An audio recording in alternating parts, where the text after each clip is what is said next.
मिर्ज़ापुर से एक ऐसी कहानी सामने आई है जो जुनून, जज़्बे और कामयाबी की मिसाल बन चुकी है। पेशे से डॉक्टर लेकिन दिल से समाज सेवी डॉक्टर आनंद प्रकाश मिश्रा आज अपने काम की वजह से लोगों के बीच डॉक्टर हीरो के नाम से पहचाने जा रहे हैं। वजह है उनका जुनून, उनका जज्बा और समाज को बदलने की उनकी अटूट इच्छा।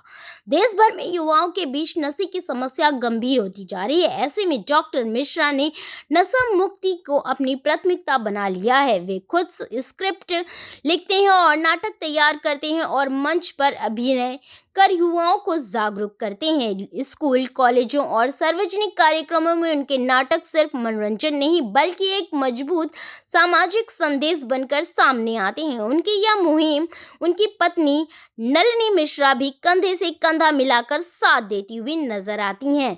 मंच पर दोनों की जोड़ी समाज के सामने एक सकारात्मक उदाहरण पेश करती है। जब परिवार साथ हो तो हर लक्ष्य हासिल किया जा सकता है। नशा मुक्ति के अलावा डॉक्टर मिश्रा टीबी, पोलियो और खसरा जैसी बीमारियों पर भी जागरूकता अभियान चला रहे हैं। पर्यावरण संरक्षण, गंगा स्वच्छता और जल संरक्षण जैसे विषयों पर भी उनके नाटक प्रस्तुत किए जा चुके हैं। उनकी सामाजिक कार्यों को देखते हुए उन्हें कई बार भी सम्मान भी दिया जा चुका है। सूत्रों की माने तो उनका नाम सेंसर बोर्ड की सदस्यता के लिए भी चयनित हुआ है और जल्द ही उन्हें जल पुरुष सम्मान से सम्मानित भी किया जा सकता है। यह कहानी बताती है एक दृढ़ निश्चय इंसान अपने जुनून और मेहनत से समाज में सकारात्मक बदलाव ला सकता है। अपना परिचय दे दिए। मैं नलिनी मिश्रा हूँ, नक्शा की वाइफ हूँ। मैम, बहुत ऐसे ऐसे रोल सामने आए हैं, इसमें जो है बहुत सराहना किया है और बहुत ही अहम रोल आपने अदा किए हैं। पानी को लेकर जिस तरह से माहौल बनता था, नहीं मिल पाता था, क्या ज़मीन सूख जाती थी, खेत जो है खलिहान जो थे ख़त्म होते चले जा रहे थे, ऐसे में आपने एक रोल अदा किया है, तो क्या अंदर जज्बात जागे और क्या कहना चाहेंगे? नहीं, मुझे लगता है कि धरती अगर एक औरत होती तो वही पीड़ा महसूस करती कि अब मेरे अंदर से पानी निकाल लिया गया। अब आजकल ट्यूबवेल के द्वारा सब धरती के अंदर का पानी निकाला ही तो जा रहा है, जो है वो जल का स्तर नीचे ही तो जा रहा है और जंगल सूखते जा रहे हैं, जंगल काट दिए गए।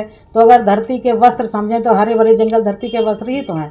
तो अगर जंगलों को काट देंगे तो धरती के वस्त्र उगड़ ही तो गए, जगह जगह से धरती खुल गई।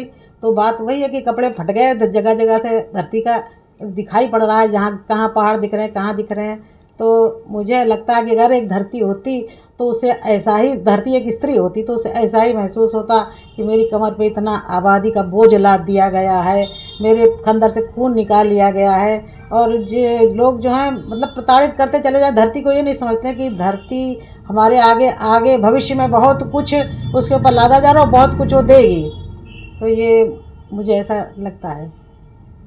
जल संरक्षण को लेकर के डॉक्टर साहब ने बहुत से काम किए हैं और जल पुरुष सम्मान में भी आपका नाम चयन किया गया है डॉक्टर साहब का। तो आप को किस तरीके से, खुशी का एक दौर है और वक्त है, तो क्या कहेंगे इस बारे में डॉक्टर साहब के बारे में, जो कि आपके हस्बैंड भी हैं? जी जी। तो पूरी किस तरीके से देखती हैं आप? नहीं, जल संरक्षण तो बहुत ज़रूरी है। जल है, वायु पर हर संरक्षण जरूरी है। जल तो संरक्षण तो बहुत जरूरी है। जल ही नहीं होगा तो पानी पियेंगे कहाँ से? जब पानी ही नहीं होगा तो धरती भी सूखी रहेगी, हवा भी बहुत गर्म हो जाएगी, गर्मी भी बहुत बढ़ती चली जाएगी। तो जल बचाना तो बहुत ज़रूरी है। और जल की हम समझते एक एक बूंद, हर नदी का संरक्षण करना चाहिए। हर जहाँ जितना बरसात का पानी हम बचा सकते हैं हमको बचाना चाहिए। जितना हम जल बचाने के लिए कर सकते हैं हर संभव प्रयास करना चाहिए। और डॉक्टर साहब ने तो बहुत चीज़ों में लिखा है, बहुत सी समस्याओं को जागरूक करने का प्रयास किया लोगों को।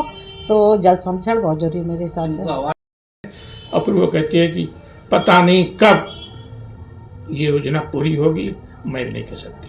यहाँ नाटक खत्म होता है। सर, एक बहुत अहम सवाल, आपने अपनी ज़िंदगी का जो दायरा है स्टार्टिंग की डॉक्टर से, तो ये लेखक और डॉक्टर में कहीं ना कहीं फ़र्क होता है और कहीं ना कहीं वक्त भी नहीं हो पाता है डॉक्टर के पास ये लिखने का और जनता तक के अपनी बात पहुंचाने का। कहाँ से जज्बा आया और ये लेखनी का? ये तो मैं नहीं जानता तक मैं कभी लेखन कर पाऊँगा। मैंने विद्यार्थी जीवन से लेकर 2008 तक कोई भी एक कविता तक नहीं लिखी, कोई लेखन कार्य नहीं किया।